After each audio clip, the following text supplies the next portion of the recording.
Welcome to episode 131 of Educate and Rejuvenate, the podcast, How to Have Your Best Summer Yet, Part 2.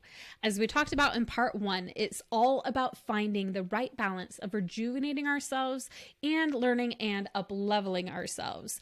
On Tuesday, I asked you a whole bunch of questions and I hope that you got some clarity, but now you want to know, what do I do with all of this? We're going to take a look at what we learned about ourselves and our needs in Part 1 and create a plan. So let's go. Welcome to Educate and Rejuvenate, the podcast to help you revitalize your teaching, renew your spirit, and reignite your passion for life. I'm your host, Kelsey Sorensen, a former teacher, current homeschool mom, published author, and certified life coach. Whether you are a teacher in a traditional classroom, homeschool from your kitchen table, or anywhere in between, I am on a mission to help you not only survive as an educator, but thrive. Get ready to uplevel your skills with incredible insights from guest experts and discover the missing piece, rejuvenating yourself. Are you ready to both educate and rejuvenate? Let's go.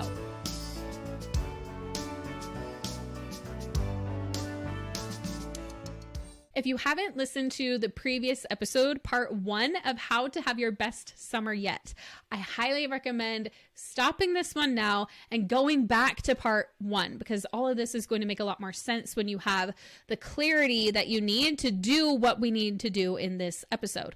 In the previous episode, I asked a whole lot of questions to help you get really clear on what it is you need this summer, how you want to feel, what thoughts you might need to rewire, what you want to learn about this coming summer, what goals and dreams you might want to accomplish, what things you might want to do to rejuvenate your space. Like, so much we went over. And so you're going to want to know what all those things are before we dive into how you're going to manage your time, how you're going to do those things, and how you're going to make sure you have time for flow and just really enjoying your summer too. We want to have all of that so we can dive in today. It's really important, just reminding quick, that we do find that balance between not only rejuvenating all summer, right? Because if we do that, we're going to, it's great for us to rejuvenate ourselves. That's why we want to focus a lot of our time on it this summer, and potentially even more of it than during the school year, right? Or during more time than we spend educating or learning, we're going to spend rejuvenating ourselves. We just don't want to ignore the learning and growing part either, because the problem is when we feel like we have to completely mentally check out, then we might not be thinking of our future self and what our future self needs, and we'll be feeling behind already at the beginning of the next school year, and you're just setting yourself up to continue that overwhelm cycle during the school year. So if you feel like, I need all this time to rejuvenate from this school year and how overwhelmed I was, just believe that there is a way that you can fully rejuvenate this summer, and that part of that is actually learning and up-leveling yourself too, and then taking what you learned into the school year, so next school year actually doesn't need to be as overwhelming as the previous ones. That's kind of our goal here. We want to take care of our current self, right? Take care of us right here in the now, who's in the summer, and take care of our future self, who's going back to teaching, who wants to feel excited about something that they get to try. And we want to take care of both. We want to make the plan to do those things. And if you answer the questions that we talked about in part 1, you should have a list of all the things that you're wanting to do this summer in each of those areas. What are your top priorities this summer? Well, and again, I'm almost done with the questions. That's really the question for this one. What are your top priorities this summer now that you look at that list, so you can kind of clarify it? What I want us to do is now start to create a plan. Figure out, what is our time management going to be like this summer, so we can do all those things we need to do. And you might be like, time management, I don't want to do that over the summer. I just want it to be loosey-goosey. Well, it can be a loose schedule. It really can. We just want to have some intention. Otherwise, if we don't, that's when towards the end of the summer, we had a lot of teachers feeling regret, like, oh, I didn't get these things done, or I didn't even enjoy my summer. I was just doing too much. This is where we get clear. We make a plan, and it can be as loose or as structured as you want. We even had some teachers say, I didn't have any structure, and it was so hard because I didn't have the structure I have during the school year. You can create that structure. So that's what we're doing here, and you can create it however you want. That's the beauty of the summertime, is we get to create that structure how we want it. And of course, there might be some things we don't dictate, like if our kids are going to swimming lessons or all those things, we might not dictate soccer games, the exact schedules. But again, within the structure that we have, we likely have some more flexibility during the summer. We might have some trips we need to work around, things like that. But we want to just figure out what our schedule is going to look like in the summer, because a lot of times we don't think about it. We just kind of start, we just go, and that's when that regret comes in that we talked about later on in the summer. I recommend, my biggest thing for summer that I would recommend is, I've talked about a lot in my time management episodes here on the podcast, and we dove even more into it, Educate and Rejuvenate last year, and in the club, even most of all, is creating your ideal week. So that is where we actually have a free printable that you can use for this on the show notes episode of this page. But basically you'll see it has written out hour by hour, 5 a.m. to 11 p.m. is what I believe. And oh, here it is. So for those of you on YouTube, this is what it looks like. Again, these are on YouTube if you want to actually see me talk, and you totally can. This is an example. I actually took a picture of this for my upcoming Educate and Rejuvenate book. It's in the resources for the book, but I pulled out these 2 pages for all of you right now to be able to grab in the show notes of this episode. So you'll see it has 5 a.m. to 11 p.m. hour by hour. And you might have created this for your school year if you did Educate and Rejuvenate last summer, or if you've been in the club and you did this exercise, but we need to redo it for the summer because summer is different, right? It's a different season. So we need to figure out, okay, my ideal week, what is each day of the week going to look like? And it's going to change, right? Because sometimes you might have a dentist appointment, or you might have a vacation, or you might have other things. It's not set in stone, but it's just your average week. When is it I'm going to do different things? When is it I'm going to go, and again, this picture one I have here is for during the school year. You probably can't even see it anyways, but I want to figure out, when is it you're going to exercise? When is it you have those things that you have every week with your kids or whatever? Plug them in. When is it you're going to, on this day, I'm going to try to put in a lunch date with a friend each day? Or what are the things you want to do for self-care? Put that self-care in, like, lunch date with a friend. Like, ideally, each Friday, I'll have one or something. You put it in there. When is it I'm going to work on organizing your closet or whatever thing you want to do to organize your space? Like, maybe I'm going to do that on Thursday afternoon. I'm just going to plug it in there. When is it that I'm ideally going to just spend some time relaxing? Plug that in there. When is it I'm going to work on the side hustle or hobby or dream thing that I have that I wanted to make sure I made some time for this summer? And when is it I'm going to have some time to read a book on something related to a teaching topic I want to learn or whatever? Plug that in there too. Creating your ideal week is a great way to create that balance of educating yourself and rejuvenating yourself. So you have that template, you have it so when you go in to start each week, you're kind of okay, this is generally what I do. And then you could do, if you want, you could do weekly planning and be okay, I need to move these things around, but you've got that to start with, right? And it can be pretty loose. You can have quite a bit of white space on your ideal week. It can be really flowy if you want it to be, but still some structure to make sure that you get the things done that you want. And that self-care to rejuvenate yourself is all built in, so you don't forget to do either. So that's the big thing for this summer is a lot of people say there's just such a lack of structure, but let's create that structure. And that structure can look flowy, or it can look, if you want it more structured like a school year, I really do want to block it out more, go for it. Whatever is going to work for you, that's what I want you to create. Okay, next, we want to make a stress management plan, because again, what I hear from teachers, educators, homeschoolers, anyone who I've coached in the club is that a lot of times we feel overwhelmed. And same, I'm here with you. Even today, I'm I realized that I didn't follow exactly all the advice that I did here with my time management. And that's when I'm okay, I got to remind them about this, because sometimes in the summer it sneaks up on us. This just happened to me. I have a 3-day vendor booth, and I didn't make the connection that the very next day I'm going on vacation. So I'm okay, I need to record a bunch of podcasts. So I'm doing it now, getting it done. But we really need a stress management plan. So when stress comes up, because it still will come up during the summer, and this is a great time for us to practice. So then when we're in the school year, we can know how to handle our emotions, know how to handle the stress, know how to move through the stress cycle. And we've talked about that, a lot of those on the podcast. So I'm not going to be able to go into detail on all of them today. But make sure that you're listening to past episodes too. We have so much there, and we have a lot coming out this summer too. But really what you're going to want is a balance of mindset tools. And the big one that is just going to help you so much is that self-coaching model. Now, if you haven't yet, the episode, if you're I don't know what you're talking about, the self-coaching model, it is a mindset tool that really helps show us that it's not our circumstances that create our feelings, right? So if we're feeling stressed, you're I'm so stressed because my husband's doing this, or because my kids are doing this. It's actually, there's something in between, and that's our thought that's making us stressed about it.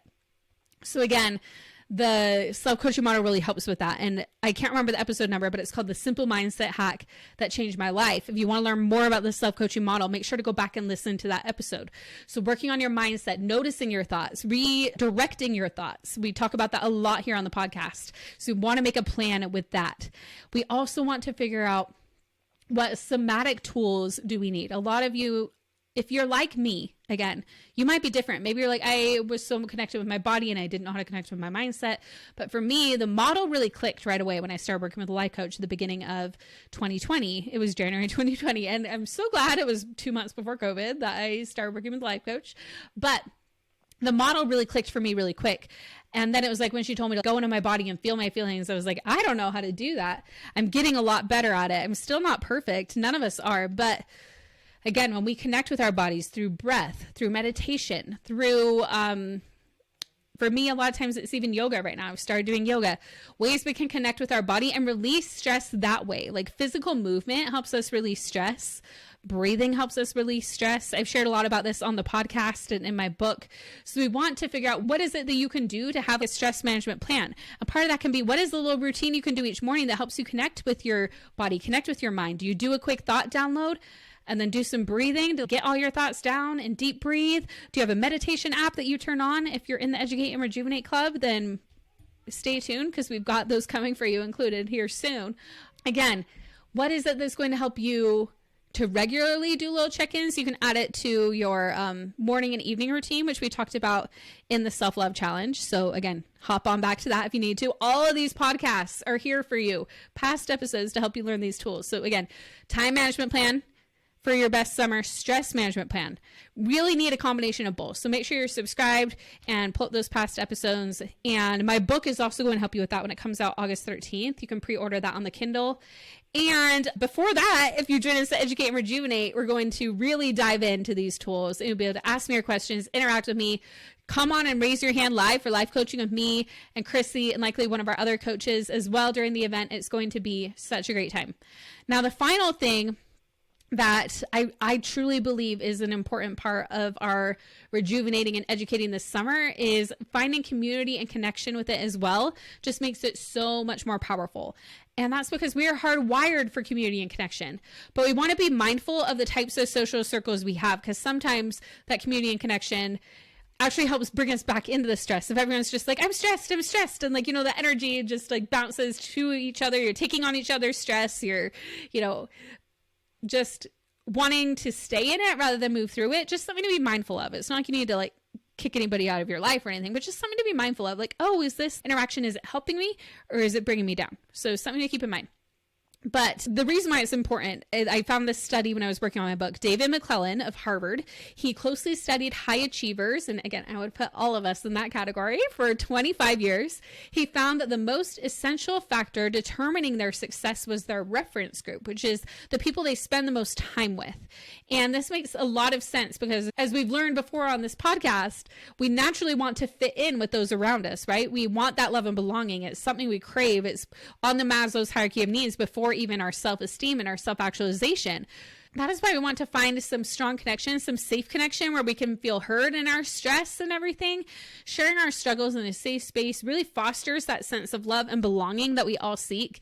Instead of feeling like we have to please other people by being anything other than who we are celebrated for being our authentic selves. So we can educate and rejuvenate together, not just by ourselves. It's meant to be something we can also do together. You'll do some by yourself, but also find others to do it with you and support each other all along the way. And while I'd love for that to be you coming to Educate and Rejuvenate at our event this summer or joining us in the club, there's no single way to do that. It can be by sharing this podcast with some friends and talking about it, or it can be finding a yoga studio to go to or a support group, or there are so many ways that you can find it, or even just, having some close friends you text with and chat with and make sure you're lifting each other up, or doing a book club where you're reading like a great personal development book. You can learn and grow together. So however you decide to find your community, I recommend finding one, because when we come together, we are stronger than we could ever be alone. And while all our journeys are unique, while we're all trying to have our best summer yet, and that looks different for everybody, like we mentioned, right? All of our needs are different. We're all going to need different ways to rejuvenate ourselves and different things we're inspired to learn about this summer, but we also have a lot in common that we want to do those things however they look for us. And we all have negative thoughts, feel stress, and sometimes we get dysregulated. Sometimes we're people pleasing. It's part of our shared humanity. One thing we have in common, if you're listening to this episode, is that we want to create our best summer that we can. So even hop into our Facebook group. You can go there from the link in the show notes and share in there, have a conversation. I would love to hear from you. And let's just recap a little bit what we talked about today. So the ways that you're going to take what you gleaned about yourself in part 1 and implement it so you can have your best summer yet is first by making a time management plan, creating that ideal week. We have that free template for you in the show notes. I want you to grab it so you can create that ideal week. What is your week going to look like during the summer? Create that structure for yourself. That's what a lot of teachers have said. Like, there's no structure during the summer, but we can create it. We can make it, and it can look how we want it to. That template is really going to help. The next thing is creating a stress management plan. And that might even just be for now. It might be like, I need to learn about ways to manage my stress. And then once you've learned more about them by like listening to different episodes on this podcast or joining us at Educate and Rejuvenate, you can learn those tools and then make a plan on how you're going to incorporate it during the school year. So it might be that you're learning now. You're like, okay, my plan right now is I'm going to block off time to learn about these things, and then I'm going to start implementing it. Or if you've been following a while and you know how to do a lot of these things, maybe you'll be like, okay, I want to start doing this in the mornings. I want to make sure that when I feel stressed, I do this, kind of make that plan. So you've made that plan ahead of time. And then last, but certainly not least, is making sure you have a community around you to help support you in this. Because when we do it with other people, we're going to be even more successful. Like even sharing like what your goal is for this summer with a friend, and you each kind of share your progress and share with each other. It really, really, really helps. Okay, so I hope that you found this 2-part series helpful. And again, if you did, I would love for you to leave a review on the podcast. And if you on Apple Podcasts, take a screenshot when you do right before you hit submit, email it to hello@educateandrejuvenate.com, and we will send you a $5 coupon that I highly recommend using on your ticket to Educate and Rejuvenate, which will make it only $15 for 2 full days of workouts, life coaching, keynotes with Christina Kuzmich and Gasper Randazzo, all the sessions. You're going to learn how to educate yourself in so many different ways, how to educate on the stress management tools, but also every core subject you could think of, up-leveling yourself as an educator. And again, you can laser focus on which ones are applicable to you and what you need. We've got a whole bunch, so for you to choose from. And then also rejuvenating yourself. And we really packed both into this event. It's professional development meets personal development. So we are here for you. Would love for you to join us there.